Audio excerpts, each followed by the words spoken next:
வணக்கம் நண்பர்களே, இன்றைய ஆய்த எழுத்து நிகழ்ச்சிக்கு உங்கள் அனைவரும் அன்போடு வரவேற்கிறோம். இரண்டு முக்கியமான கருத்து கணிப்புகள் பற்றி இன்றைய ஆய்த எழுத்து நிகழ்ச்சியில் நாம் வாதிக்கிறோம். ஒன்று, முன்னாள் லயோலா கல்லூரியுடைய பேராசிரியர் மற்றும் மாணவர்கள் சார்பாக நடத்தப்பட்ட மக்கள் ஆய்வு மையம் என்ற அமைப்பின் சார்பாக நடத்தப்பட்ட ஒரு கருத்து கணிப்போட முடிவுகள். அதில் நீங்கள் அதிமுகவுக்கு வாக்களிப்பீர்களா என்ற கேள்விக்கு 33.9 விழுக்காடு மக்களும், திமுகவுக்கு வாக்களிப்பீர்களா என்ற கேள்விக்கு கிட்டத்தட்ட அதே அளவுக்கு 33.5 விழுக்காடு மக்கள் கருத்து தெரிவித்திருக்கிறார்கள். இரண்டுக்கும் இணையாக இருக்கிறது. யாருடைய ஆட்சி வரும் என்று யூகிக்கிறீர்கள் என்ற கேள்விக்கு திராவிட முன்னேற்ற கழகத்துடைய ஆட்சி வரும் என்று சொல்லியிருக்கிறார்கள். ஆனால் வாக்கு சதவீதம் கிட்டத்தட்ட ரெண்டு பேருக்கும் ஒரே அளவில் இருக்கிறது. இதை தாண்டி மூன்றாவது அணி, மாற்று அணி, பாமக உள்ளிட்ட கட்சிகள், மக்கள் நல கூட்டியக்கம் உள்ளிட்ட கட்சிகள் இதெல்லாம் வருமா என்ற கேள்விக்கு மிக பின்னடைவான பதில்களை வந்து கொண்டிருக்கின்றன. அதே போல தந்தி டிவி சார்பாக நீங்கள் 9:30 மணிக்கு இரவு தினந்தோறும் பார்த்துக் கொண்டிருப்பது திங்கள் முதல் வெள்ளி வரை மக்கள் யார் பக்கம் என்ற நிகழ்ச்சி தொடர்ந்து கருத்து கணிப்பு முடிவுகளை அரசியல் பற்றிய, தமிழக அரசியல் பற்றிய ஒரு புரிதலுக்கான ஒரு முயற்சியை தந்தி டிவி தொடர்ந்து முன்னெடுத்துக் கொண்டிருக்கிறது. அந்த மக்கள் யார் பக்கம் நிகழ்ச்சி தொடர்ந்து வெளியிடப்பட்ட கருத்து கணிப்புகளின் அடிப்படையில் ஒரு மாற்று அரசியல் தேவையா என்ற கேள்விக்கு நிச்சயமாக தேவை என்ற பதில்தான் அறுதி பெரும்பான்மையாக வருகிறது. சராசரியாக சொல்வதானால் 75 விழுக்காடுக்கு மேல் உள்ள மக்கள் படித்தவர்கள் வர வேண்டும், அரசியல் சாமானியர்களுக்கானதாக இல்லை, அரசியலில் கூண்டாயிசம் அதிகரித்து விட்டது, அதிமுக திமுகவுக்கான மாற்று வேண்டும், எல்லாம் சொல்லிக் கொண்டே இருக்கிறார்கள். ஆனால் அதிமுக திமுக அல்லாத அரசியல் இன்றைய சூழலில் சாத்தியமா என்ற கேள்விக்கு 52 விழுக்காடு மக்கள் சாத்தியமே இல்லை என்று சொல்லியிருக்கிறார்கள். மதுவிலக்கு உள்ளிட்ட, லஞ்சம் உள்ளிட்ட பல பிரச்சனைகள் தமிழகத்தில் தலைவிரித்தாடுகின்றன என்று சொன்னாலும் கூட இவையெல்லாம் தேர்தலில் பாதிக்குமா என்ற கேள்விக்கு மக்கள் ஆய்வு மையம் நடத்திய கருத்து கணிப்பில் இதெல்லாம் தேர்தல் எதிரொலிக்காது என்று சொன்னவர்களே அதிகமாக இருக்கிறார்கள். இந்த கருத்து கணிப்பு முடிவுகள் சொல்லக்கூடிய விஷயம் என்ன? இது மக்கள் மனதில் இந்த ஒரு 3 மாதங்களுக்குள்ளாக ஒரு சட்டமன்ற தேர்தல் வரக்கூடிய நிலைமையில் இந்த கருத்து கணிப்பு முடிவுகள் மூலம் யாருக்கு எட்ஜ் கிடைக்கும், யாருக்கு முன்னெடுப்பு செல்லக்கூடிய வாய்ப்பு இருக்கும், முன்னத்தியராக எந்த கட்சி, எந்த கூட்டணி இருக்கக்கூடிய வாய்ப்பு இருக்கிறது என்பதை புரிந்து கொள்ளக்கூடிய ஒரு முயற்சியாக இன்றைய ஆய்வு நிகழ்ச்சி நடக்கிறது. நிகழ்ச்சி இந்த நம்முடைய திராவிட முன்னேற்ற கழகத்துடைய மூத்த தலைவர் திரு கே எஸ் ராதாகிருஷ்ணன் முறையினார். உங்களை நிகழ்ச்சிக்கு வரவேற்கிறேன். அதேபோல விருதுநகர் சட்டமன்ற உறுப்பினர் அதிமுக இருப்பு கொண்ட திரு பாண்டியராஜன் முறையினார். உங்களை நிகழ்ச்சிக்கு வரவேற்கிறேன். அதேபோல மார்க்சிஸ்ட் கட்சியுடைய சட்டமன்ற உறுப்பினர் திரு பாலகிருஷ்ணன் இணைகிறார். உங்களை நிகழ்ச்சிக்கு வரவேற்கிறேன். அதேபோல மக்கள் ஆய்வு மையத்துடைய கருத்து கணிப்பை நடத்திய திரு ராஜநாயகன் முறையினார். அவரையும் இந்த நிகழ்ச்சிக்கு வரவேற்கிறேன். முதல்ல திரு ராஜநாயகன் கொண்டு போறதுக்கு முன்னாடி நான் திரு மாஃபா பாண்டியராஜன் அவர்கிட்ட கேட்கிறேன். இந்த 2 விதமான விஷயங்கள் பார்க்கிறோம். எந்த கட்சி எவ்வளவு வாக்கு வாங்கியது, எந்த கட்சி ஆட்சிக்கு வரும் நினைக்கிறீர்கள், இதை ஒரு பின்னாடி வச்சுட்டு நான் சொல்ல அரசியல் தமிழக அரசு நிலைப்பாட புரிந்து கொள்றதுக்காக சில முயற்சி பண்ணலாம்னு பாக்குறேன். பிரதானமான பிரச்சனையா மக்கள் ஆய்வு நடத்தக்கூடிய பிரச்சனையில சொல்லக்கூடிய விஷயம் பார்த்தீங்கன்னா 36க்கு மேல் விழுக்காடு மக்கள் லஞ்சம், இதுதான் ஊழல், லஞ்ச ஊழல் தான் ஒரு பிரதானமான பிரச்சனையா சொல்லியிருக்கிறாங்க. குடிநீர் பிரச்சனை, குடிநீர் பிரச்சனை, சீரற்ற மின் விநியோகம், போதிய வேலைவாய்ப்பு, இதெல்லாம் அதிகமான அடுத்தடுத்த பிரச்சனை வந்துட்டு கிட்டத்தட்ட 70% மேல பிரச்சனைகள் இருக்குன்னு எந்தெந்த பிரச்சனைங்கிறது மாறுபடுதே தவிர பிரச்சனைகள் இருந்துங்கிறது சொல்றாங்க. ஆனா இந்த பிரச்சனைகள் எந்த கட்சியும் தீர்க்க போவதில்லை அப்படின்னு பெரும்பாலும் சொல்லிட்டாங்க. இந்த பிரச்சனைகள் அப்படிங்கிறது ஒரு எலெக்ஷனுக்கான ஒரு கிரைட்டீரியாவா, ஒரு தேர்தலுக்கான ஒரு பிரச்சனையா இருக்க போவதே இல்லையா? இல்ல, என்னை பொறுத்த வரைக்கும் இதுல நீங்க எது முக்கிய 5 விஷயங்கள் இன்னைக்கு முக்கிய பிரச்சனையா மக்கள் முன்னால் இருக்கின்றதுக்கு ஃபாதர் ராஜநாயகம் அவர்கள் இப்ப எடுத்திருக்கிற சர்வே ஒண்ணு. ஒவ்வொரு 5 வருடங்களும் அவர் 2001 இருந்து இதை பப்ளிஷ் பண்ணிட்டு இருக்காரு. இதுல நீங்க குறிப்பா பாத்தீங்கன்னா 2011 மக்கள் எந்த முக்கியமா பிரச்சனைகளை பார்த்தாங்கன்னு எடுத்துக்கிட்டீங்கன்னா அதுல அவங்க முதல்ல சொன்னது இமாலய ஊழல் அளவுக்கு அந்த டயத்துல ஒரு 2G அப்படின்றது பூதாகரமா இருந்தது அந்த காலகட்டத்தில் பாத்தீங்கன்னா. இப்போ அவங்க சொல்லியிருக்கிறதே அரசு துறைகளில் லஞ்ச ஊழல் அந்த மாதிரி சொல்லியிருக்காங்களே தவிர இல்ல நான் சொல்றேன் அந்த காலகட்டத்தில் அந்த லஞ்ச ஊழல் என்பதற்கே குடும்ப அரசியல், 7 பவர் சென்டர், அந்த பவர் சென்டர் பிறகு 2011 நான் சொல்ற விஷயம் சென்ற சட்டமன்ற தேர்தலோட கம்பேர் பண்ணீங்கன்னா ஃபாதர் எடுத்து அந்த 2011 மார்ச் மாசம் எடுத்திருக்கிறார். இதே சர்வே இதே கட்டமைப்புகள்ல எடுத்திருக்கிறப்ப பாத்தீங்கன்னா முக்கியமா இருந்த பிரச்சனை அன்னைக்கு தேதிக்கு 2G அப்படின்றது எடுக்கப்பட்டது.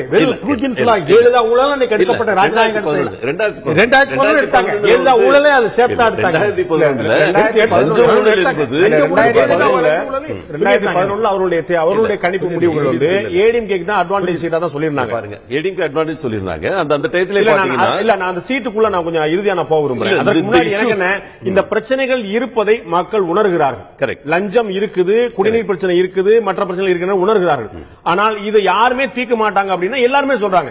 இவங்க தீர்ப்பாங்களா இல்லையா அப்படிங்கிற கேள்விக்குள்ளாமலே தான் வாக்களிக்க போறாங்க. இல்ல, எல்லாருமே இல்ல. 82% எந்த அரசியல் கட்சியும் தீர்க்க மாட்டாங்க அந்த மாதிரி ஒரு விரக்தி ஸ்டேஜ்ல இருக்கிறவங்க இருக்கிறாங்க, மற்றவங்களும் சொல்லியிருக்காங்க இவங்க தீர்ப்பாங்க அவங்க தீர்ப்பாங்கன்னு சொல்றவங்க 56% மேல சொல்ற பிறகு இதுக்கு மேல ஒரு மெஜாரிட்டி தேவையில்லை. சோ இவங்க மத்தியில இந்த பிரச்சனைகள் தீர்க்கப்படும் அப்படிங்கிற ஒரு எண்ணமே இல்லையோன்னு சந்தேகம் வருது. இல்லங்க, இது ஒரு அக்செப்டன்ஸ் ஆயிடுச்சா அப்படின்றது நீங்க ஒரு கேள்வி கேட்கிறது அர்த்தமான கேள்வி தான் நான் நினைக்கிறேன். ஆனா அதே நேரத்தில் நீங்க இதை எல்லாத்தையும் சேர்த்து பார்க்கணும். இப்ப குடி பிரச்சனை 23.4%. இந்த 2 பிரச்சனைகள் தான் முக்கியமான பிரச்சனைகளா எடுத்து இருக்காங்கன்னு சொல்றீங்க. இதே இது நீங்க என்ன பார்க்கணும்னா 5 வருஷத்துக்கு முன்னால எப்படி இருந்தது, எப்படி அந்த பிரச்சனைகள்லாம் தீர்க்கப்பட்டது. ஏன்னா அந்த 5 வருஷத்துல ஒரு வெல்ஃபேர் ஸ்டேட்டாக இன்னைக்கு எண்ணற்ற நலத்திட்டங்கள், இது அடிப்படை தேவைகள் என்னென்ன இருக்கோ அது எல்லாம் செஞ்சிருக்கனாலதான் அதுகள் எதுவுமே மேல வரல. இது பற்றி நம்ம பேசுவோம். நம்ம திரு பாலகிருஷ்ணன் அவர்கிட்ட நான் கேட்கக்கூடிய விஷயம், ஏற்கனவே திரு பாண்டியராஜன் அவர்கிட்ட கேட்டது போல இன்னொரு பாயிண்ட் இவங்க மக்கள் ஆய்வு நடத்த கருத்து கணிப்புல இலவசங்கள் தேவையில்லை அப்படின்னு சொன்னவங்களுடைய விழுக்காடு 0.8 மட்டும்தான். எந்தெந்த இலவசங்களா அவங்களுக்கு பிடிச்சிருக்குன்னு சொன்னா ஆடு மாடு மிக்சி கிரைண்டர் ஒன்னொன்னா முன்னெடுத்து அவங்க கொண்டு போறாங்க. ஒவ்வொரு விஷயத்தையும் ஒருத்தர் சொல்றாங்க. அதுலயே ஒரு சாய்ஸா ஒரு வாய்ப்பா இலவசமே தேவையில்லையா அப்படிங்கிற கேள்விக்கு 0.8 விழுக்காடு மக்கள் மட்டும்தான் வேண்டாம்னே சொல்றாங்க. அப்ப இந்த இலவசங்களுடைய தாக்கம் கடுமையா இருக்கக்கூடிய நிலைமையில மக்கள் நல கூட்டியக்கம் போன்ற இயக்கங்கள் மது பிரச்சனையை மற்ற பிரச்சனை முன்னெடுத்து எவ்வளவு தூரம் முன்னெடுத்து கொண்டு போய் போறீங்க? இல்ல அதாவது இவங்க சர்வே எடுக்கிறதுக்கு செலக்ட் பண்ணக்கூடிய அந்த இவங்க இருக்காங்க இல்லீங்களா, சாம்பிள் ரெஸ்பாண்டன்ஸ், அவங்கள செலக்ட் பண்றதுல இவங்க யார செலக்ட் பண்ணாங்கிறது சேர்த்து நம்ம பார்க்கணும். இல்ல அதற்கு அவங்களுக்கு தெரிஞ்ச அளவுக்கு சயின்டிபிக்கா பண்ணிருக்கலாம். நான் முதல்ல ஒரு கிளாரிஃபை பண்ணிடுறேன். இதுதான் இறுதியான தீர்ப்புன்னு யாருமே சொல்ல முடியாது.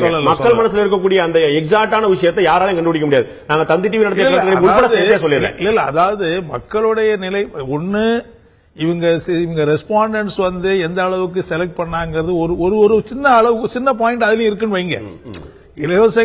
இலவசங்கள் பெற வேண்டிய நிலையில இருக்கிற அடித்தட்டு மக்களா இருந்தா அந்த மாதிரி ரெஸ்பான்ஸ் வருமா அப்படிங்கிற ஒரு கேள்வி அதுக்குள்ள இருக்கு. இவங்களுடைய சாம்பிள் சைஸ்ல இவங்க நகரம் கிராமம் மக்கள் தொகை அடிப்படையில் எப்படி பார்த்தாலும் மக்கள் தொகை அடிப்படையில் சென்னை உள்ளிட்ட பல இடங்கள் கிட்டத்தட்ட 120 சட்டமன்ற தொகுதிகள் 39 பாராளுமன்ற தொகுதிகள் உள்ளடக்கியது. இப்படி அவங்களுக்கு தெரிஞ்ச அளவுல மொத்தம் 4000 சொச்சம் பேர் இவங்க சர்வே பண்ணி 5464 பேர் சர்வே பண்ணிருக்கிறதுல அவங்க எந்த தட்டுல இருக்கக்கூடிய மக்களை செலக்ட் பண்ணாங்க அதிகமாங்கிறது இருக்கு. உதாரணமா பாத்தீங்கன்னு சொன்னா நகரத்திலேயே இருக்கிற அடித்தட்டு மக்கள்கிட்ட போனாங்களா, மிடில் கிளாஸ்ல போனாங்களா, ஒரு மேல்தட்டு மக்கள்கிட்ட அப்படி இருக்கு. அது ஒன்று, இதை நாம் முற்று முதலாக ஏற்க வேண்டும் அல்லது இதை முற்று முதலாக நாம் நிராகரிக்க வேண்டும். உங்களுடைய பார்வை அதுக்கப்புறம் தான் நம்ம தொடர்ல அர்த்தம் இருக்கும். இல்ல இத அதாவது இவங்க நடத்திருக்கிற இந்த ஆய்வுங்கிறத முற்றா நம்ம ஏற்றுக்கிற நிலையில இப்ப ஒண்ணு இருக்க முடியாதுங்க. இது அவங்க ஒரு சாம்பிள் சர்வே நடத்திருக்காங்க, அவ்வளவுதான். எத்தனையோ சாம்பிள் சர்வே நடத்திருக்கிறது பூரா நீங்க பாத்தீங்கன்னா கடந்த காலங்கள்ல அது பூரா தேர்தல் முடிவுகளுக்கும் அவங்க சாம்பிள் சர்வேக்கும் சம்பந்தமே இல்லாம வந்திருக்கு. நீங்க பீகார் தேர்தலில் யார் இவ்வளவு தூரம் ஜெயிப்பாங்கன்னு சொன்னாங்க. அதே மாதிரி டெல்லி தேர்தலில் எந்த சர்வே சாம்பிள் சர்வே கெஜ்ரிவால் இந்த அளவுக்கு ஜெயிப்பார் சொன்னாங்க. ஆகவே எந்த ஒரு பல தேர்தல் கணிப்புகள் பல நேரங்களில் பாத்தீங்கன்னா நீங்க இவர்களுடைய கணிப்புகள் பொருந்தி போக வாய்ப்பு இல்லை நினைக்கிறீங்க? அநேகமா வாய்ப்பு இல்லை. ஓகே, நம்ம அதுக்கு மேல நம்ம அதை வச்சு நம்ம மையப்படுத்தி கேட்கல அர்த்தம் இல்ல. திரு ராதாகிருஷ்ணன் நான் கேட்கக்கூடிய ஒரு விஷயம், இந்த நிலைமையில தேர்தல் வந்தா நீங்க அதிமுகவுக்கு வாக்களிப்பீங்களா அப்படின்னு ஒரு கேள்வி வைக்கிறாங்க. அப்ப வாக்களிப்பேன் அப்படின்னு சொல்லிட்டு 33.3 விழுக்காடு சொல்றாங்க. இந்த மேற்கண்ட மதிப்பு 2011 15 வரைக்கும் ஜெயலலிதாவுடைய செல்வாக்கு அதிமுக செல்வாக்கு எப்படின்னு கேட்டு நீங்க இவ்வளவு கணக்கு போடுறீங்க. இதன் அடிப்படையில் நீங்க தேர்தல் நடந்து இப்ப நடந்தா நீங்க வாக்களிப்பீங்க கேட்டா 33.3 விழுக்காடு வாக்களிப்பேன்றாங்க. வாக்களிக்க மாட்டேன்னு 39 விழுக்காடு சொல்றாங்க. நான் இன்னும் முடிவு பண்ணல, இது சொல்ல முடியாதுன்னு சொல்லிட்டு ஒரு 27.7 விழுக்காடு சொல்றாங்க. என்னுடைய கேள்வி, வாக்களிப்பேன்னு சொல்றவங்க 33%, வாக்களிக்க மாட்டேன்னு சொல்றவங்க ஒரே கட்சி பக்கம் போக வாய்ப்பு இல்லை. அப்ப இது அதிமுகவுக்கு சாதகமான போக்கத்தை இன்னும் காட்டுதா?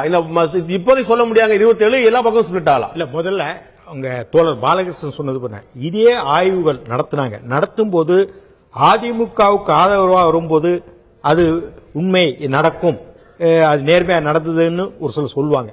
இந்த இதே ராஜநாயகன் தான் பல ஆய்வு பண்ணிருக்கிறார். அதே மெத்தடாலஜி எப்படி அந்த பண்ணாங்களோ அதே மாதிரிதான் பண்ணிருப்பாங்க, இல்ல மாற்றங்கள் இருக்காது. அதே மக்கள் அந்த மன்றம் தான் பண்ணிருக்குது, மக்கள் ஆய்வு என்ன பண்ணுது. அதனால இந்த ஆய்வுல ஏறத்தாழ அவங்க கிட்ட 20-30 ஆண்டுகளாக இதை பண்ணிட்டு இருக்காங்க. 2004 இல்ல அதுக்கு முன்னாடி பண்ணிருக்காங்க. நான் காலேஜ் மாணவர் பருவத்துல பாத்துருக்கேன். 2000 அதுக்கு மாணவர் பருவத்தில் நான் இருக்கும்போதே பண்ணுவாங்க. லயலா காலேஜ் ஸ்டூடெண்ட் போய் பண்ணுவாங்க. அதனால நமக்கு ஏத்தாப்புல பண்ணி கூடாது. பூரா ஆய்வு பண்ணிருக்காங்க. திமுகவுக்கு சாதகமா வந்திருக்கு, ஆட்சிக்கு வர்றதுக்கான வாய்ப்புகள் இருக்கு. சொல்றேன். இல்ல ஒரு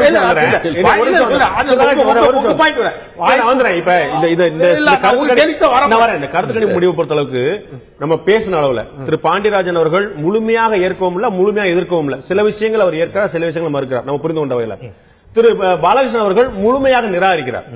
திமுக நிலையில் எங்களை பொறுத்தவரை நாங்கள் எப்பவும் ஆய்வு பண்றோம். இதே நீங்க முழுமையா ஏற்கிறீங்களா, முழுமையா நிராகரிக்கிறீங்களா? ஏற்கிறோம். நியாயமா ஆய்வு பண்ணிருக்காங்க. எங்களை பொறுத்தவரையும் திமுகவுக்கு வெற்றி வாய்ப்பு பிரகாசமா இருக்குன்னு சொல்லியிருக்காங்க. நீங்க இன்னொன்னு சொல்றீங்க. இதே ஆய்வு ஆர்கே நகர் ஒரு ஆய்வு வந்தது இல்லையா? ஆர்கே நகர் இடைத்தேர்தல் நடக்கும்போது ஒரு ஆய்வு வந்தது. அதிமுகவுக்கு சாதகமா இருக்கும்போது எல்லாரும் ஏத்துக்கிட்டாங்க இல்லையா? அது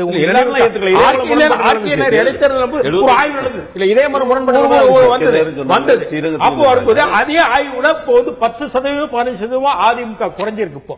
இப்போ இந்த ஆய்வு கூட 20% என்னுடைய கணக்கு. ஆனால இது ஜெயலலிதா அரசு மக்கள் மத்தியில ஜெயலலிதா அரசின் வாய்ப்புச்சு. அதன் விளைவாக தான் இந்த அளவு திமுகவுக்கு ஆதரவா இருக்கு. நான் கேட்கிற கேள்வியை நான் சரியா உள்வைக்க பாக்குறேன். அதிமுகவுக்கு வாக்களிப்போம் அப்படின்னு 33.3 விழுக்காடு மக்கள் சொல்றாங்க. வாக்களிக்க மாட்டோம்னு 39 விழுக்காடு சொல்லிருக்காங்க. வாக்களிக்க மாட்டோம் அதிகமா இருக்கு. ஆனா உங்களுக்கு இயல்புல தெரியும், வாக்களிக்க மாட்டோம்னா வாய்ப்பு உங்களுக்கு 3ஆம் நாளா குறைஞ்சபட்சம் பிரியுது. அப்ப இது அட்வான்டேஜ் யாருக்குங்கிறதா நான் கேட்கிறேன். அட்வான்டேஜ் நான் சொல்றேன், காரணம் சொல்றேன். இப்போ அந்த பாயிண்ட் வைக்கும்போது இப்போ திராவிட முன்னேற்ற கழகம் நினைச்சுதான் இந்த பாயிண்ட்ஸ் வந்திருக்கு. இந்த அளவு நாளைக்கு தோழமை, ஒரு வலுவான தோழமை திராவிட முன்னேற்ற கழக தலைமையில அமையறதுக்கான வாய்ப்பு இருக்குது. காங்கிரஸ் எங்களோட கூட்டணிக்கு வர்றதுக்கான வாய்ப்புகள் இருக்கிறாப்புல இப்ப கட்சிகள் அப்படி இருக்கும்போது எங்களுடைய வெற்றி பிரகாசமாக இருக்கும். ஏற்கனவே இவ்வளவு இருக்கும்போது வேற கட்சிகள் சொல்வது எங்களுடைய வெற்றி நிச்சயமாக எங்க வெற்றியை தவிர்க்க முடியாது. நிச்சயமாக திராவிட முன்னேற்ற கழக ஆட்சி நடக்கும். திரு ராஜநாயகத்தை நான் தெரிஞ்சுக்க விரும்புற விஷயம், நீங்க முழுமையான மதுவிலக்கு சாத்தியமா அப்படிங்கிற பத்தி எல்லாம் கேட்டிருக்கும் போது, மதுவிலக்குக்கான கோரிக்கை நியாயமானதான் என்றாலும் நடைமுறைப்படுத்துவது சாத்தியமில்லை அப்படின்னு 51.9 விழுக்காடு மக்கள், கிட்டத்தட்ட 52 விழுக்காடு மக்கள் மதுவிலக்கை நடைமுறை சாத்தியம் இல்லைன்னு சொல்லி புரிஞ்சுக்கிட்டாங்க அப்படின்னு சொல்லி சொல்லும் போது, அவங்க ஏத்துக்கிட்டாங்கன்னு சொல்லி சொல்லும் போது, மதுவிலக்கு அரசியல் இதன் மூலமாக வாக்கு, இதன் மூலமாக எதிர்ப்பு அதிருப்தி வரக்கூடிய வாய்ப்பு உண்டா ராஜநாயக்? அதாவது இந்த தேர்தலில் வாக்களிப்பது அப்படின்றத பொறுத்த மட்டும் இல்ல, மது விலக்கை பற்றிய கொள்கை, கட்சிகளுடைய கொள்கை தாக்கத்தை ஏற்படுத்தக்கூடிய வாய்ப்பு ரொம்ப கம்மி தான். அதுதான் நம்முடைய ஆய்வு வெளிப்படுத்துது. அதாவது தேர்தலில் வாக்களிக்கிற முடிவு எடுக்கிற அந்த சூழல் இருக்கு இல்லையா, அந்த தாக்கம் ஏற்படுத்தாதுன்னு 51.4 கொள்கை. ஆமா, அதாவது நடைமுறைப்படுத்துறது சாத்தியம் இல்லை அப்படின்றது. அதுக்கு அடுத்து வரக்கூடிய 13.5 விழுக்காடு, அதாவது விற்பனையை முறைப்படுத்தினால் போதும் அப்படின்னு அந்த மற்ற ரெஸ்பான்சஸ் எல்லாம் சேர்த்து பார்க்கும்போது மது விலக்கு, முழுமையான மது விலக்குக்கு ஆதரவு இருக்கு. ஆனா அந்த பிராக்டிக்கலா பார்க்கும்போது அது செயல்படுத்துறது கஷ்டம். 12வது கேள்விதான் நான் கொஞ்சம் இன்னும் முக்கியமானதா பாக்குறேன். கட்சிகளின் நிலைப்பாடு, அதாவது மதுவிலக்கு பிரச்சனையில கட்சியின் நிலைப்பாட்டில் பெரிய வேறுபாடு இல்லாததால் தேர்தலில் எந்த தாக்கமும் இருக்காது. எது இந்த மதுவிலக்கு பிரச்சனையில தேர்தலில் எந்த பெரிய தாக்கம் இருக்காது என்று 51.4 கிட்டத்தட்ட அறுதி பெரும்பான்மைக்கு அதிகமான மக்கள் சொல்லியிருக்காங்க, தாக்கமே இருக்காது சொல்லி. மதுவிலக்கு ஒரு கொழுந்து விட்டு எறியக்கூடிய பிரச்சனை சொல்லியிருக்கிறார். மதுவிலக்கு கொழுந்து விட்டு எறியக்கூடிய பிரச்சனை அப்படிங்கிறது தவறா? இல்ல, அங்கதான் நம்ம சரியா புரிஞ்சுக்கணும். அதாவது மது விலக்கு அப்படின்றது முக்கியமான கருத்து தான். மக்கள் அதனுடைய முக்கியத்துவத்தை ஏத்துக்கிறாங்க. அந்த முக்கியத்துவத்தை ஏத்துக்கிறதுன்றது வேற. அடுத்து இந்த கட்சிகள் இருக்கு இல்லையா, தேர்தல் களத்தில் நிற்கக்கூடிய கட்சிகள், அந்த கட்சிகளுடைய கொள்கை என்ன, இந்த மது கொள்கை, மது விலக்கு பற்றிய கொள்கை என்ன அப்படின்னு பார்க்கும்போது ஏறத்தாழ எல்லா கட்சிகளுமே திமுக அதிமுக எப்படி சொல்ல முடியும் ராஜன்? ஒரு மிகப்பெரிய ஒரே மாதிரியான நிலைப்பாடு தான் இருக்கு. இல்ல இந்த இதை நீங்க எப்படி வைக்க முடியும்? அதிமுக ஒன்றுதான் மதுவிலக்கு சாத்தியம் இல்லை என்று சொல்லியிருக்கிறது. என்னுடைய நினைவு சரியா இருந்தால் அதை தவிர கிட்டத்தட்ட தமிழகத்தில் உள்ள அனைத்து கட்சிகளும், திராவிட முன்னேற்ற கழகம், பாட்டாளி மக்கள் கட்சி, மறுமலர்ச்சி மக்கள் நல கூட்டியக்கம், அத்தனை கட்சிகளுமே மதுவிலக்கு வேண்டும் என்று சொல்லியிருக்கிறேன், மதுவே கூடாது என்று சொல்லியிருக்கிறேன். அப்ப எல்லா கட்சியோட நிலைப்பாடு ஒண்ணுதான் எப்படி சொல்ல முடியும்? நம்பகத்தன்மை இருக்குல்ல. இப்ப அவங்க வந்து ஒரு அதாவது மக்கள்கிட்ட என்ன மாதிரியான செய்தி போயிருக்கு அப்படின்றத நம்ம பார்க்கணும். மக்களை பொறுத்த மட்டும் இல்ல, இந்த கொள்கை மது கொள்கை கட்சிகளுடைய மது கொள்கையில பெரிய அளவுல வேறுபாடு இல்ல. பெரிய அளவுல வேறுபாடு இருக்குது, அதாவது பெரிய அளவுல வேறுபாடு இருக்குங்கிறதான உண்மை. எப்படி பெரிய அளவுல எது வேறுபாடு? இல்ல அதிமுக நடைமுறை சாத்தியமில்லை, கொண்டு வர முடியாதுன்னு சொல்லுது. திமுக நாங்க வந்தோடனே செய்வோம் சொல்லுது. பாட்டாளி மக்கள் கட்சி முதல் கையெழுத்து போட சொல்லுது. மறுமலர்ச்சி மக்கள் நல கூட்டியக்கம் வந்து இதுக்கு பிடிவாதமா இருக்குது. எந்த கட்சியுமே மாற்றுக்கூட்டத்தில் கருத்து கொள்ளலையே. அதிமுக ஒண்ணுதானே இருக்குது. ஆமா, இப்ப என்னன்னா மக்கள் மத்தியில இந்த கட்சிகள் சொல்லுவதற்கு என்ன மாதிரியான வரவேற்பு இருக்கு? மக்கள் மத்தியில இவங்க சொல்ற இந்த இது இருக்குது இல்லையா, அவங்க எப்படி புரிஞ்சுக்கிறாங்க? அதுதான் என்னுடைய கேள்வி. திமுக உள்ளிட்ட கட்சிகள் மதுவிலக்கை முன்னெடுத்து செல்வோம் என்று உறுதியாக சொன்னாலும் அதை வந்து மக்கள் புரிந்து கொள்ளவில்லை, அதை ஏற்றுக்கொள்ளவில்லை. புரிந்து கொண்டார்கள், நான் ஏற்றுக்கொள்ளவில்லை. மதுவிலக்குக்கு ஆதரவு நம்ம பார்த்தோம்னா 76 விழுக்காடு மதுவிலக்குக்கு ஆதரவு தெரிவிக்கிறாங்க. அப்புறம் 51.9 இல்ல, அது வந்து ஓட்டிங் பேட்டர்ன் தீர்மானிக்கல, வாக்களிக்கக்கூடிய விதத்தை மதுவிலக்கு பற்றி யாரும் தீர்மானிக்கவில்லை. ஆமா, இது மதுவிலக்கு பற்றி தீர்மானித்தா இல்லையா? பீகார்ல அது இல்ல, பீகார்ல அது ஒரு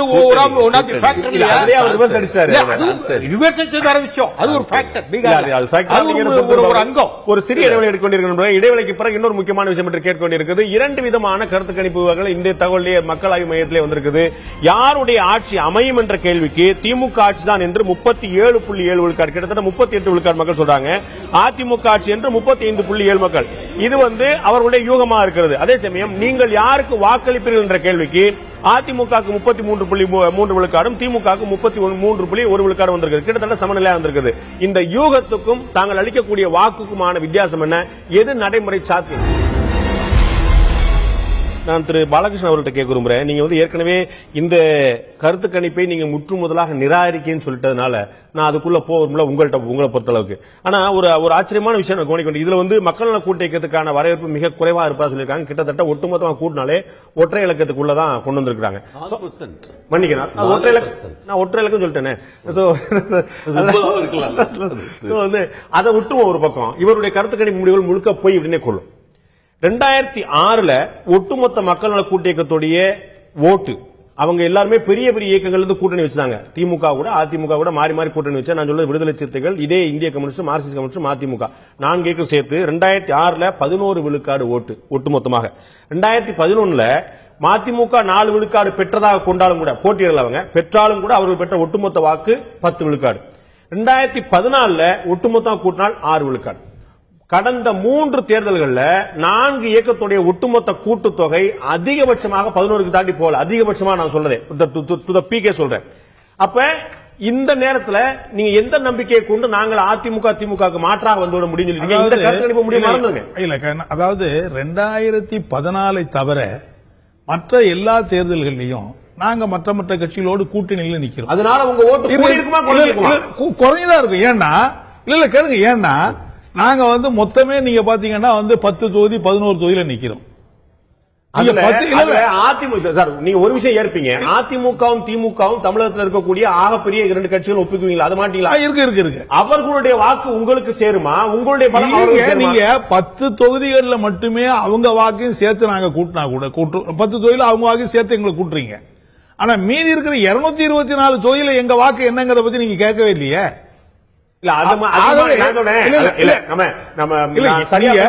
அதுக்கு மேல உங்களுக்கு செல்வாக்கும் உங்களுக்கான ஆளுமை இருந்தா நீங்க 10 தொகுதிக்கே ஒத்துக்க மாட்டீங்களே. 10 தொகுதி ஒத்துக்கிட்டீங்க வரையறை நீங்க புரிந்து கொண்டீங்களா? இல்ல இடதுசாரி கட்சிகளை பொறுத்தவரையிங்க நாங்க வந்து தேர்தல் கூட்டணிங்கிறது வெறும் சீட்டு அடிப்படையில் மட்டுமே பாக்குறது இல்ல. சீட்டை எண்ணிக்கையும் பாக்குறோம். ஆனா அதை விட அந்த தேர்தல் இருக்கிற அரசியலை மையப்படுத்தி நாங்க கூட்டணியை செலக்ட் பண்ணிடுறோம். இப்ப இந்த முறை நாங்க திமுகவை தோத்தடிக்கிறது, போன முறை அதிமுகவோட சேருவது என்கிற முடிவு எடுத்துட்டு அதுக்கப்புறம் பேசுறோம். அப்ப எங்களுக்கு என்ன போயிடுது, அவங்க அதிமுக கொடுக்கிற எவ்வளவு நெருக்கி பேசினாலும் கொடுக்கறத வாங்கிட்டு தான் நிக்க வேண்டிய அவசியம் இருக்கு. நாங்க வேற சில கட்சிகள் பேசுற மாதிரி இங்கேயும் பேசிக்கிட்டு அங்கேயும் பேசிக்கிட்டு தொகுதியெல்லாம் பேசி முடிச்சிட்டு கூட்டணி என்னைக்கு நாங்க அறிவிக்கிறது இல்லை. 2014 இரண்டு இயக்கங்களுக்குமான ஒரே ஒரு சீட்டு தான் அப்படிங்கிற அளவுக்கு அவங்க அதிகாரப்பூர்வ மற்ற முறையில் பேசும்போது நீங்கள் போட்டியிடுவது இல்லைன்னு சொல்லி சொல்லிட்டீங்க. அதுக்கப்புறம் அவங்களே அப்படி விட்டாங்க. அவங்களை யாரு பிரிச்சா அப்படின்னே தெரியாத அளவுக்கு அப்படி சத்தங்காட்டா முடிஞ்சு போச்சு. அப்ப உங்களுக்கு உடன்பாடு இல்லாத விஷயத்துல நீங்க வெளியேறுவதை வழக்கமா கொண்டிருக்கீங்க. ஒன்றும் குழப்பமே கிடையாது. இல்ல இல்ல, நீங்க மட்டும் இல்லாம நான் குறிப்பிடுறது மதிமுக சேர்த்து விடுதலை சிறுத்தைகளையும் சேர்த்து எல்லோருமே நாடாளுமன்றத்தில் 2 தொகுதி தான் அப்படின்னா அதுக்கு ஒப்புக்கொண்டுதான் போட்டிருங்க. எனக்கு 20 பாட்டாளி மக்கள் கட்சிக்கு 20 சீட் கொடுக்கிறேன் சொல்லி ஒரு கூட்டணி சேர்த்தா சரிமாங்களா? இல்ல இல்ல, அதான் சொல்றேன். அதாவது நாங்க ஒப்புக்கொண்டுதான் ஏற்கனவே திமுகவோட அதிமுக இது சொல்ல போனா 2011 நாங்க 2010 அதுக்கு முன்னாடி வெறும் 8 சீட்டுக்கு ஒத்துக்கிட்டு நின்று இருக்கிறோம் அதிமுகவோட. காரணம் என்னன்னா அதிமுகவோடு கூட்டணி சேருவது, திமுகவோட ஒரு அரசியல் நோக்கத்துக்காக கூட்டணி சேருவதுன்னு பேசி கொள்கை ரீதியான முடிவு எடுத்துட்டு அதுக்கப்புறம் அவங்க கிட்ட போய் பேசுகிற போது நீங்க சீட்டுங்கிறதுக்காக நாங்க பிரிஞ்சுட்டு வர முடியுதா? ஆக 2014 வித்தியாசமா நாங்க என்ன முடிவு எடுத்தோம், இந்த முறை நாம நம்ம பிஜேபி காங்கிரஸ் தோக்கடிக்கணும். அப்படி வருகிற போது நம்ம அதிமுகவோட பேசணும் முடிவுக்கு போனோம். ஆனா அதிமுக அந்த 2017 தான் முதல் முறையா நாங்க சீட்டு பத்தலங்கிறதுக்காக வெளியில அதுக்கு முன்னாடி எப்பயுமே நாங்க வெளியே வந்ததே கிடையாது. ஆகவே நாங்க ஒரு கொள்கை முடிவோட போறதுனால எங்களை குறைச்ச இடத்துல சீட்டு நிறுத்துறாங்க. நாங்க வெளியில வர முடியாம அந்த கொள்கைக்காக நின்று வேண்டியிருக்கு. அந்த குறைஞ்ச இடத்துல சீட்டை மட்டுமே வச்சுட்டு எங்களுடைய பர்சன்டேஜ் அவங்க கனெக்ட் பண்றாங்க. 2014 கூட நாங்க கூடுதலா வாங்கியிருக்க முடியும். என்ன ஒரு 15 நாள் 20 நாள்ல நாங்க தேர்தலை சந்திக்க வேண்டிய ஒரு இக்கட்டான நிலைக்கு ஆளானோம். அப்படிப்பட்ட சூழ்நிலை நாங்களால எங்க ஒரு தேர்தல் தயாரிப்பு பார்லிமெண்ட் தேர்தல் தயாரிப்புல நாங்க ஒரு 16 சீட்டு 18 சீட்டு போட்டு அவ்வளவு தூரம் நாங்க ஒரு பொலிட்டிக்கல் ஃபைட்டுங்கிற போல தான் நாங்க 2016 சட்டமன்ற தேர்தலை பொறுத்தவரை நீங்கள் உள்ளபடியே அதிமுகவுக்கும் திமுகவுக்கும் சவால் விடக்கூடிய ஒரு பலம் பொருந்திய இயக்கமாக இருப்பீங்க நம்புறீங்க? கண்டிப்பா இருப்பாங்க. ஏன்னா அதாவது எல்லாருமே என்ன பண்றாங்கன்னா கடந்த தேர்தலில் என்ன ஓட்டு, இந்த தேர்தலில் என்ன ஓட்டு, போன தேர்தலில் என்ன ஓட்டுன்னு தான் பாக்குறாங்களே தவிர அது வேணா அந்தந்த கட்சிக்காரர்களுடைய ஓட்டுக்கு அது பொருந்தும். ஆனா பொதுவா தமிழ்நாட்டில் ஒரு 60% மக்கள் கட்சிக்கு அப்பாற்பட்ட மக்கள் தான் வாக்களிக்கிறாங்க. இந்த சர்வேல கூட பாத்தீங்கன்னா 60% மக்கள் வெளியில இருக்கிறாங்க. 40% மக்கள் தான் எல்லா கட்சிக்குமான வாக்காளர் இருக்கிறாங்க. இன்னைக்கு நடந்திருக்கிற எந்த உதாரணமா டெல்லியில பார்லிமெண்ட் தேர்தலில் 7 சீட்லயும் பிஜேபி ஜெயிச்சது. அடுத்த 3 மாசத்துல ஒவ்வொரு கிரைட்டீரியா ஒவ்வொரு தனித்தனி காரணங்கள் இருக்கு பாருங்க. எல்லாத்தையுமே நம்ம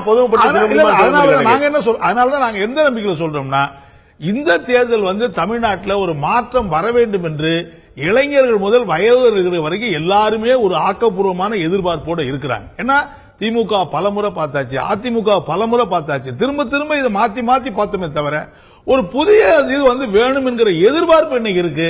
அந்த எதிர்பார்ப்பை மக்கள் நல கூட்டணி நிச்சயமாக பூர்த்தி செய்யும் என்கிற நம்பிக்கையில நாட்டில் வேறு பல இடங்களில் நாங்க அந்த மாதிரி வந்திருக்கிறதுனால திரு ராஜநாயகத்தை நான் கேட்க விரும்புற கேள்வி, இதுல யார் தலைமையில் ஆட்சி என்ற கேள்விக்கு உங்களுடைய யூகம் என்ற கேள்விக்கு வைக்கும்போது திமுக தலைமையில் என்று 37.7 அதாவது 38 விழுக்காடு சொல்றாங்க.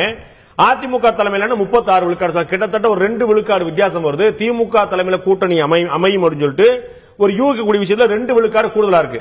அடுத்ததா வைக்கக்கூடிய 15வது வைக்கக்கூடிய கேள்வியில அதிமுகவுக்கு யாருக்கு வாக்களிப்பீர்கள் என்ற கேள்விக்கு அதிமுகவுக்கு 33.3, திமுகவுக்கு 33.1, அதாவது 0.2 புள்ளி டிஃபரன்ஸ் இருக்கு. இந்த ரெண்டுக்குமான வித்தியாசத்தை நீங்க எப்படி கொண்டு வரீங்க? அதாவது யூகம் யார் வருவான்னு நினைச்சு யூகம் பண்றீங்க, கெஸ் பண்றீங்க அப்படின்னா ஒரு விதமான ரிசல்ட் வருது. யாருக்கு நீங்க வாக்களிப்பீங்கன்னா வேற விதமான ரிசல்ட் வருது. இந்த டிஃபரன்ஷியேட் எப்படி பண்றீங்க ராஜநாயக்? மாயை, உருவாக்கப்பட்ட மாயைகள். சொல்ல முடியும். கணக்கீடு தானே, கணக்கீடு தானே. மாயை மித்துன்னு எப்படி சொல்ல முடியும்? பண்ணலாம். இப்போ அவங்க பாண்டே கேட்ட கேள்வியோட இன்னொன்னு சேர்த்தே நான் சொல்ல விரும்புறேன். உங்க 12 சர்வேக்கள்லையும் 2001 நீங்க எடுத்த சர்வேல இருந்து பாத்தீங்கன்னா, குறிப்பாக கடந்த சர்வேல பாத்தீங்கன்னா ஏடிஎம்கே ஜெயிக்கும் நீங்க சொன்னப்ப கூட 48% வாங்குவாங்கன்னு சொன்னீங்க. டிஎம்கே தோக்குன்னு சொன்னப்ப கூட 42% அவங்களுக்கு வரும்னு சொன்னீங்க. எல்லா சர்வேலையுமே ஒரு சின்ன திமுக ஸ்லாண்ட் இருக்குன்றது ஸ்டாட்டிஸ்டிக்கலி ட்ரூன்னு நினைக்கிறேன். அந்த 3% நீங்க இங்கேயும் அங்கேயும் மாத்தி போட்டீங்கன்னா இந்த ரெண்டு கட்சிகளுக்கு வித்தியாசம் வந்து 6%. நான் வந்து கருத்து கணிப்பு நாங்களும் நடத்தி இருக்கிறோம் அப்படிங்கிற கிறிஸ்டின் போ மீடியாவோட இணைந்து நாங்களும் கருத்து நடத்திருக்கோம். 2014 பாராளுமன்ற தேர்தலில் இந்தியாவிலே மிக நெருக்கமான வந்து ஒரு முடிவை தமிழ்நாட்டை பொறுத்த சொன்னதுல தந்தி டிவி தான் மிக முக்கியமா இருந்தது. அதுலயுமே கூட நாங்களே முன்னெச்சரிக்கையா சொன்ன விஷயம் 2.5 விழுக்காடு வந்து வாக்கு முன்ன பண்ண இருக்குங்க. ஏன்னா நம்ம எடுக்கக்கூடிய கடந்த முறை தேர்தலில் நாங்க வந்து 35,000 பேர் சாம்பிள் எடுத்திருந்தோம். ஹையஸ்ட் ரேஞ்ச் இந்தியாவில யாரும் பண்ணாத விஷயம் பண்ணிருந்தோம். அதுலயே கூட எங்களுக்கே அந்த அச்சம் வந்து எக்ஸாக்டா சொல்ற ஒரு தயக்கம் வந்து நாங்களுமே ஆசிரியர் கூட தொழில் போட்டுருந்தோம். இந்த 3 விழுக்காடுக்கு குற்றச்சாட்டு வைக்கலாமா? நானும் ஒரு 15-16 வருஷம் இந்த துறையில இருக்க சொல்றேன். ஒருக்கா இவங்களுக்கு கூடும், ஒருக்கா அவங்களுக்கு கூடும். அந்த மாதிரி இருக்கிறது ஒத்துக்கொள்ளக்கூடிய. அதனால எப்ப பார்த்தாலும் அதிமுக திமுக கூடுதல்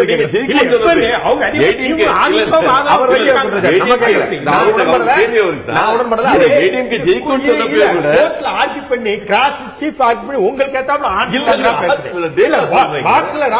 உட்கார வச்சுட்டு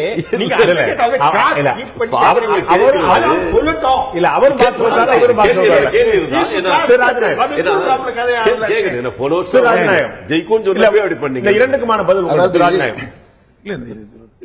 ஆமா, இது அதாவது அந்த யூகம் அப்படின்னா என்ன மாதிரியான ஆட்சி அமையும் என்ற எதிர்பார்ப்பு, likely to form the type of government, அந்த மாதிரி. அதாவது அது வந்து ஒரு யூகம், ஒரு கெஸ்.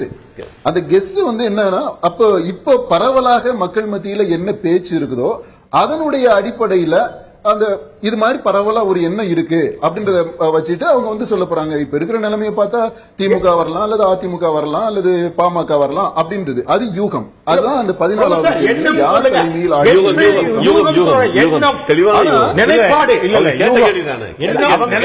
அவங்க பயன்படுத்திருக்க வார்த்தை யூகம். அவர் பயன்படுத்தின வார்த்தை யூகம். அவர் தான் சொல்றாரு. கரெக்டா சொல்ல, அக்யூரேட்டா சொல்லணும். ஆட்டோமேட்டிக் சார் ராதாகிருஷ்ணன் சார் சொன்ன மாதிரி சொல்லுங்க. எண்ணம் நிலைப்பாடு சொல்லுங்க. இல்ல இது நிலைப்பாடு எல்லாம் கிடையாது. இது வந்து எதிர்பார்ப்பு. இப்படி அமையலாம் ஒரு எதிர்பார்ப்பு. இல்ல அவர் சொல்லிருக்கணும். Please continue ராஜ்நாயகம். இல்ல நிலைப்பாடுன்றது அடுத்த கேள்வியில வருது. அவங்க யார் தனிப்பட்ட முறையில நான் யாருக்கு வாக்களிக்க போறேன், இன்றைக்கு ஓட்டு போறதுன்னா நான் யாருக்கு ஓட்டு போடுவேன் அப்படின்றதுதான். That is a very decisive முடிவு. அது என்ன சொல்லுது அப்படின்றத நம்ம எடுத்துக்கணும், கணக்குல எடுத்துக்கணும். இது வந்து பேச்சு. முன்னாடி சொன்னது வந்து யார் தலைமையில ஆட்சி அமையலாம், இப்படி அமையலாம் அப்படின்றது இப்ப இருக்கக்கூடிய சூழ்நிலை பார்த்தா இந்த மாதிரி திமுக கொஞ்சம் 2 விழுக்காடு அதிகமா இருக்குது அப்படின்றது இப்ப இருக்கக்கூடிய நிலைமை. அது வந்து யூகம். இது முடிவு. இன்றைக்கு நான் ஓட்டு போட்டா இவங்களுக்கு போடுவேன் அப்படின்றது. இத பற்றி வேற என்ன நம்ம அதான் இது ஒரு சின்ன கிளாரிபிகேஷன் சார், ஒரு சின்ன கிளாரிபிகேஷன். அதாவது 33% வாக்காளர்கள் வந்து நாங்க வந்து அதிமுகவுக்கு வாக்களிப்பேன்னு சொல்லிட்டாங்க இல்லீங்களா? அப்போ யார் தலைமையில ஆட்சி வரணும்னு சொல்ற போது அந்த அதிமுகவுக்கு வாக்களிப்பேன்னு இருக்கிறவங்க அவங்களாவது வந்து சொல்லிருக்க மாட்டாங்களா? இல்ல ஒரு இயல்பான புரிதல் நான் பதில் சொல்ல முயற்சி பண்றேன். நான் என்ன விரும்புறேன் அப்படிங்கிறது ஒரு பதில். ஆனா என்ன நடக்கும் நினைக்கிறேன் அப்படின்னா இது வேற பதில். இவ்வளவுதான். அதாவது நான் வர விரும்புறது இல்ல, இவங்க சொல்ல கணக்குல நான் வர இவங்க திமுக அதிமுக வரணும்னு சொல்லி 33.3 விழுக்காடு விரும்புறாங்க. ஆனா என்னப்பா வரும் நினைக்கிறேன்னா எல்லாம் பேசிக்கிறத பார்த்தா அதிமுக எல்லாம் சரியில்லை, திமுக தான் வரும் போல தெரியுதுன்னு சொல்றாங்க அப்படின்னு. இது வந்து யூகம். என்னுடைய ஓட்டுன்னு கேட்டா அதிமுக பக்கம் 33.3 போயிருது. என்ன வருதுன்னு கேட்டா மக்கள் என்ன பேசுறாங்க கேட்டா அதுதான் வந்து வார்த்தை அவங்க பயன்படுத்த வார்த்தை யூகம். யூகம்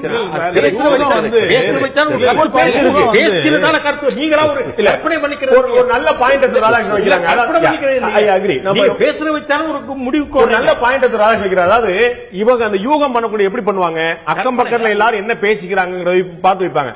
அக்கம் பக்கத்துல பேசிக்கக்கூடிய விஷயங்கள் ஓட்டா மாறாதா? ஆமா இல்ல அது ஒரு முக்கியமான கேள்வி. அதனாலதான் நான் இந்த ரெண்டையும் வேறுபடுத்தி நான் சொல்லியிருக்கிறேன். அதாவது நான் ஓட்டு போட போறது இந்த கட்சிக்கு, நான் சப்போர்ட் பண்ற கட்சிக்கு இவ்வளவு ஸ்ட்ரெங்க் இருக்குது, அது ஒரு பக்கம்.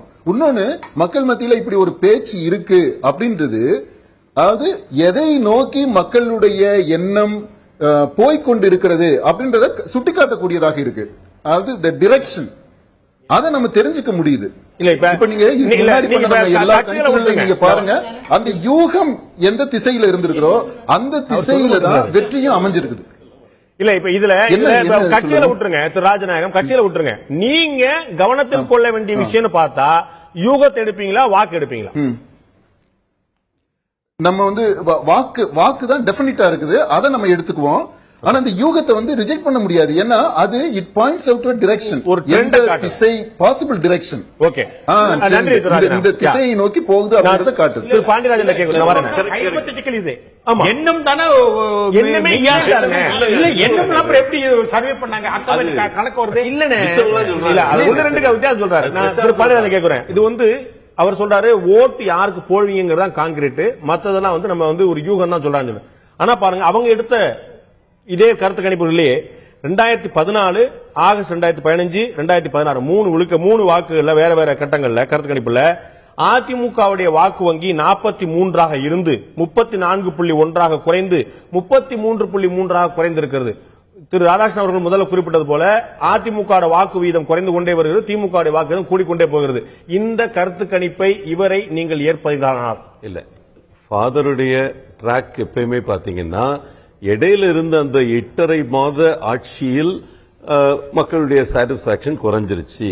அந்த டயத்துல இருந்து அம்மா முதல்ல இருந்தப்ப 52% அக்செப்டன்ஸ் ரேட் இந்த கவர்மெண்ட்டுக்கு இருந்ததுன்னு அதே சர்வேல சொல்லுது.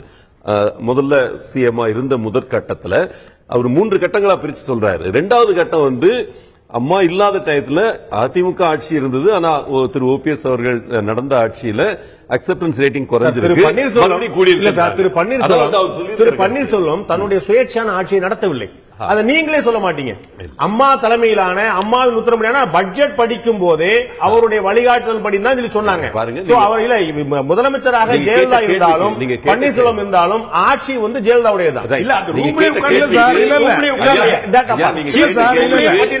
பாருங்க, கடந்த அம்மா மறுபடியும் மீண்டும் வந்ததுக்கு அப்புறம் அந்த அப்ரூவல் ரேட்டிங்ஸ் வந்து மேல போயிட்டு இருக்கு. அதுல வந்து எந்த ஒரு மாற்று கருத்து கிடையாது. எண்ணற்ற திட்டங்கள் வந்து நடந்துகிட்டு இருக்கு. அதுல வந்து இன்னைக்கு அம்மா பேசின ஒரு பேச்சுக்கு மட்டுமே ஒரு பெரிய ஸ்விங் இருக்கும்னு நினைக்கிறோம். ஏன்னா அந்த அளவுக்கு வந்து என்ன செஞ்சிருக்கோம் ஒரு இன்டகிரேட்டடா 4.5 வருஷத்துல அப்படின்னு தெளிவா சொல்றப்ப அதை பாக்குறவங்களுக்கு அட்லீஸ்ட் அங்க உட்கார்ந்துருந்தவங்களுக்கே வந்து அந்த அளவு ஒரு ஸ்பிரிட் வந்தது. அதிமுகவுடைய பிரச்சாரம் இன்னும் போக ஆரம்பிக்கல. இந்த யூகத்துக்கும் ஆக்சுவல் ஓட்டிங் இன்டெட்டுக்கும் இருக்கிற வித்தியாசம் என்னன்னா பிரச்சாரம். உங்களுக்கு நல்லா தெரிஞ்ச விஷயம், நீங்க எவ்வளவு புள்ளிவரங்களை அடிக்கினாலும் மக்கள் அவர்களாக சில விஷயங்களை புரிந்து கொள்கிறார்கள். அங்கதான் எல்லா கட்சிக்கும் மாறுபாடு வருது. ஆளாளுக்கு எடுத்துக்கொள்ளக்கூடிய ஒரு இன்டர்பிரேஷன் தான். அவங்க என்ன சொல்றாங்க, மது ஒரு பிரதானமான பிரச்சனை தானே, அப்ப எங்களுக்கு தான் ஓட்டு மதிமுக நம்புது, பாமக நம்புது, மக்கள் கூட்டணி நம்புது. நீங்க சொல்றீங்க மது ஒரு பிரச்சனை, ஆனா ஓட்டுல எதிரொலிக்க சொல்லிட்டாங்கல்ல, அதனால காலின்னு நினைக்கிறீங்க. சோ இந்த இன்டர்பிரேஷன் ஆளாளுக்கு மாறுது. இவர்கள் சொல்லக்கூடிய கணக்குல அதிமுக ஓட்டு வீதம் குறைந்து கொண்டே வந்திருக்கிறது.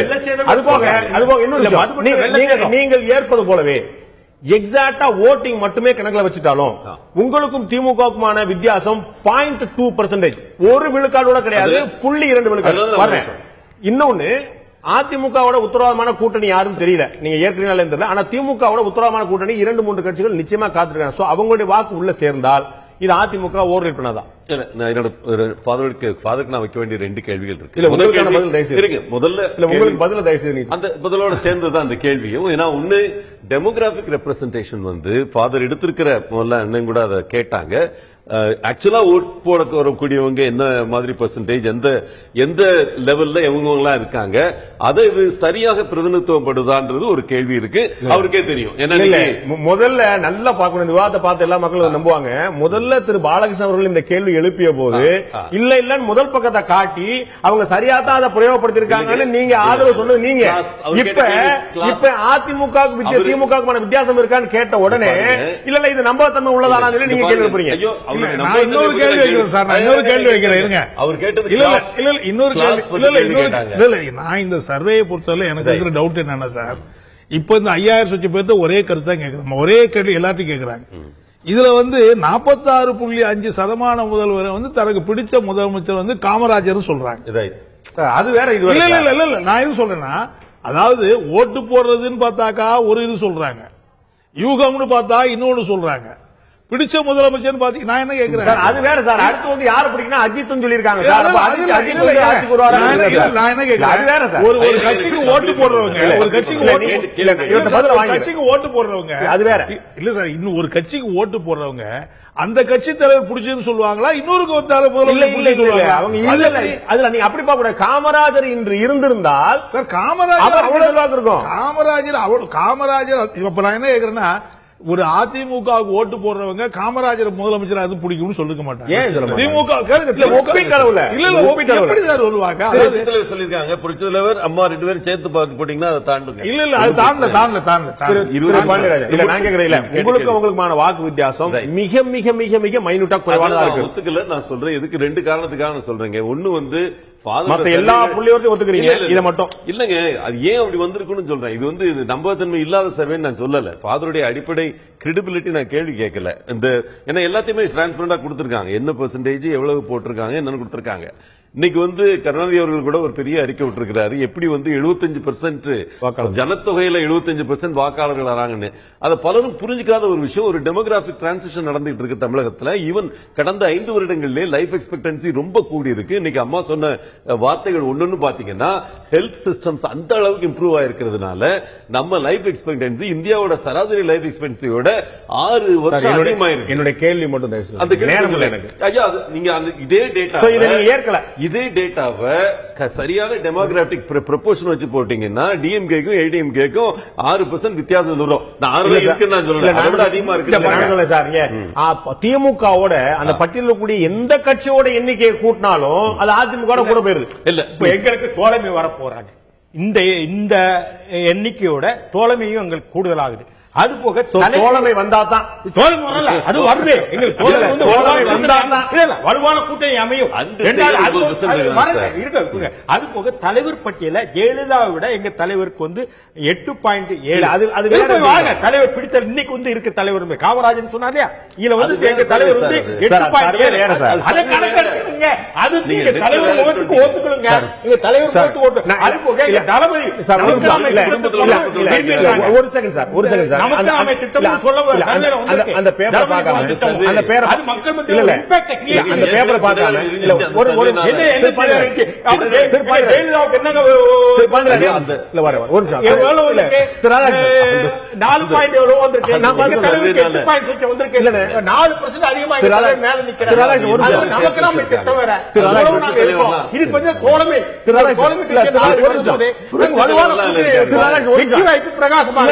புரிய வைக்க பாருங்க. நான் கொஞ்சம் சரியா சொல்ல பாக்குறேன். ஒரு நிமிஷம் பாருங்க, ஒரு நிமிஷம் கேளுங்க.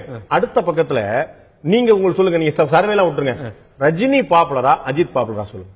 நீங்க சொல்லுங்க, உங்க மனசாட்சி படி சொல்லுங்க. நான் சினிமா விஷயங்கள தெரிஞ்சது சினிமாவே வாங்கிருப்பீங்களா?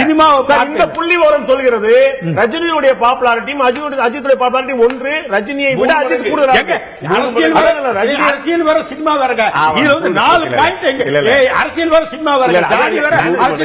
இதுல வந்து ஜெயலலிதாவுக்கு 4.4, எங்க தலைவருக்கு வந்து 4.7 சுச்சம் வருது, 8 சுச்சம் வருது. எங்க தலைவர் முகத்துக்கு ஒரு ஓட்டு இல்ல. எங்க தலைவரி போயிட்டு வந்து நமக்கு திட்டம் அதுக்கு ஒரு ஓட்டு, ஒரு இம்பாக்ட் கிரியேட் ஆயிருக்குங்க. மொத்தத்துல வலுவான கூட்டணி அமைக்க போறாங்க. தேர்தல் எங்களுடைய வெற்றி பிரகாசமாக இருக்கின்றது. ராஜநாயகம் சொன்ன சர்வே ஈடேறும், நிறைவேறும். நாங்கள் எங்களுடைய ஆட்சி அமைப்போம். அதே நாள்ல பாண்டியராஜ் மட்டும் தோழர் பாலகிருஷ்ணன் விவாதிப்போம்.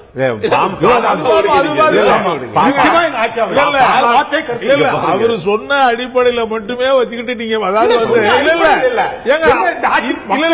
வெள்ள சேதம் மக்கள் மத்தியில எவ்வளவு மோசமா போச்சு ஜெயலலிதா.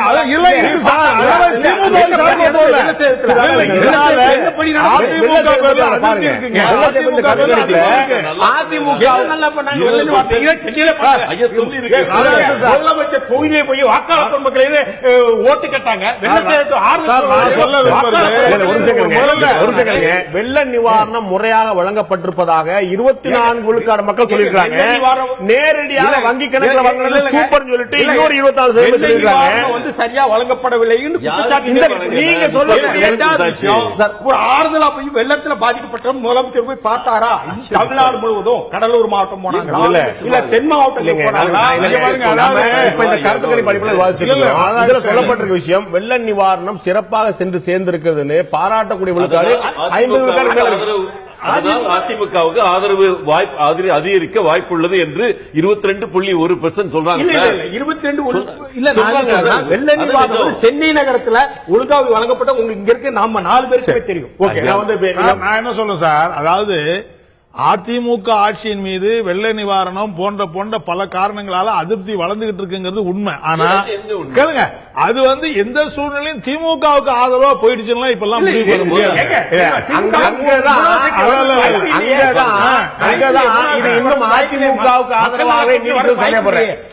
அங்கதான் இது இன்னும் அதிமுகவுக்கு ஆதரவா நீடிக்கிறது நீங்க சொல்ல போல அதிருப்தி இருக்கு. அதிமுக மீது இப்ப சொல்றாரு பாருங்க, அதிமுகவுக்கு படிப்படியா வாக்கு குறைஞ்சு வருதுங்கிறது உண்மை. அதிமுக அதிருப்தி என்பது வளர்ந்துகிட்டு தான் இருக்கு. ஆளுங்கட்சியின் மீது நிச்சயமாக எப்பயுமே 5 வருஷம் ஒரு அதிருப்தி வந்துகிட்டு தான் இருக்கு. ஆனால் இந்த முறை அந்த அதிருப்தி திமுகவுக்கு சாதகமா போறதுக்கான எந்த முகாந்திரமும் இல்லை.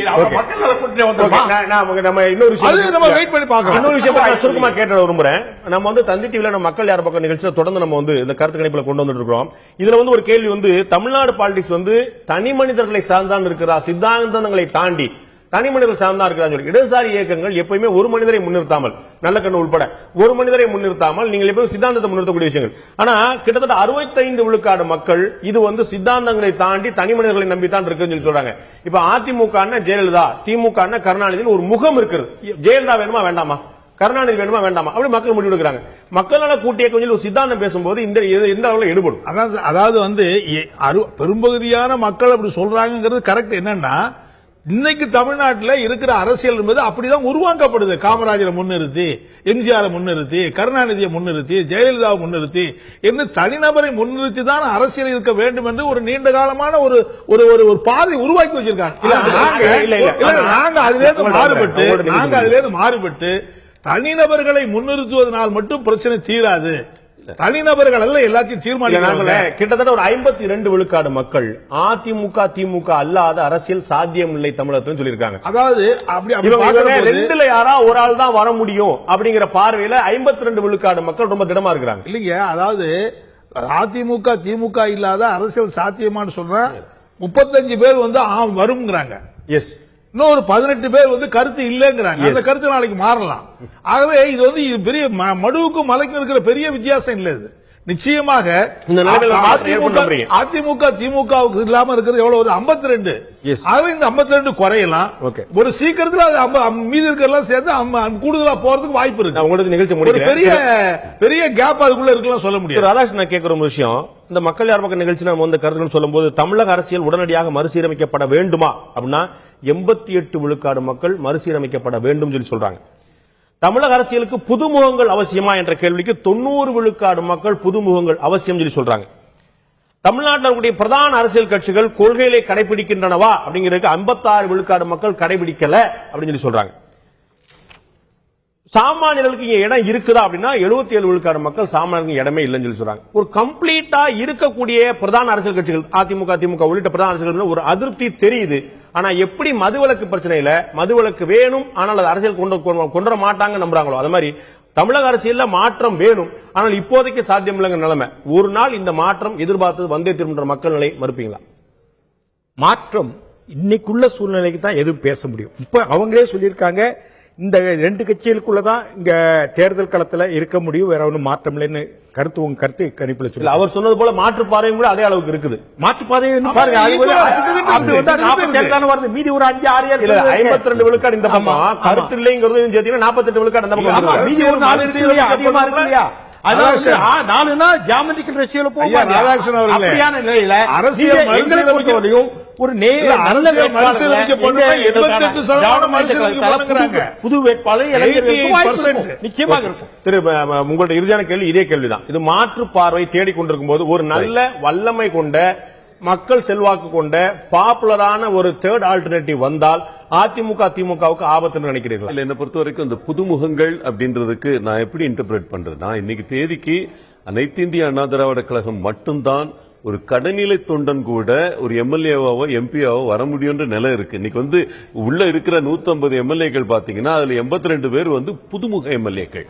இந்த கட்சியில எப்பயுமே பழையன கழிதலும் புதியன புகுதலும் ரொம்ப இயற்கையா நடந்துட்டு இருக்க ஒரு விஷயம். திராவிட முன்னேற்ற கட்சிகள் மாதிரி திராவிட முன்னேற்ற கட்சி மாதிரி கிடையாது. இல்ல இங்க பாருங்க, நான் என்ன சொல்ல வரேன்னா இங்க பாருங்க, ஒரு எந்த காலத்திலயும் குறுநில மன்னர்கள் மாதிரி ஒரு பக்கம், குடும்பத்தில் இருக்க பவர் சென்டர்ஸ் மாதிரி ஒரு பக்கம், இந்த மாதிரி திமுக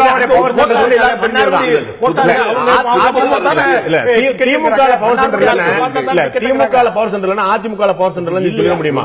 மிக மிக குறை இருக்கிற ஒரே பவர் சென்டர் ஒரு காலத்துல நான் சொல்றேன் பாருங்க, ரெண்டு சர்வேலும் சேர்த்து நான் சொல்றது ஒரே ஒரு விஷயம். 44.3% வாங்கிய அனைத்து இந்திய அண்ணா திராவிட முன்னேற்ற கழகம், 18 மாசத்துக்கு முன்னால வாங்கிய அண்ணா திராவிட முன்னேற்ற கழகம் இந்த 18 மாதங்கள்ல எண்ணற்ற நலத்திட்டங்கள் செயல்பட்டிருக்கு. அதனால கண்டிப்பா இண்டிபெண்டா இவர் கொடுத்த சர்வேல இருக்கிற டேட்டாவை மட்டும் எடுத்து நான் இன்சைட் கொண்டு வந்தேன்னா 45% மேல இருக்குன்றது என்னோட கருத்து. ஒவ்வொருத்தருக்கும் ஒரு கருத்து இருக்கிறது. நேரம் மன்னிக்கிறோம், ஒவ்வொருத்தருக்கும் ஒரு கருத்து இருக்கிறது. நிச்சயமாக யார் கருத்து சரியா இருக்கிறது என்பது எல்லா கருத்து கணிப்புகளையும் தாண்டி மக்கள் வாக்களிக்கும் போதுதான் தெரியும், வாக்களித்த பிறகுதான் தெரியும். மே மாதத்துல புதிய ஆட்சி வரப்போகிறதா, இருக்கிற ஆட்சி தொடர போகிறதா, மக்களுடைய மனசுல என்ன இருக்கிறது, தொடர்ந்து பல கட்ட விவாதங்கள், பல கட்ட புரிந்து கொள்ளக்கூடிய முயற்சிகள் தொடருவோம். இந்த நிகழ்ச்சியில் கலந்து கொண்ட கருத்து விருந்தினர்கள் 4 பேருக்கும் நன்றி. பார்த்த உங்களுக்கும் நன்றி.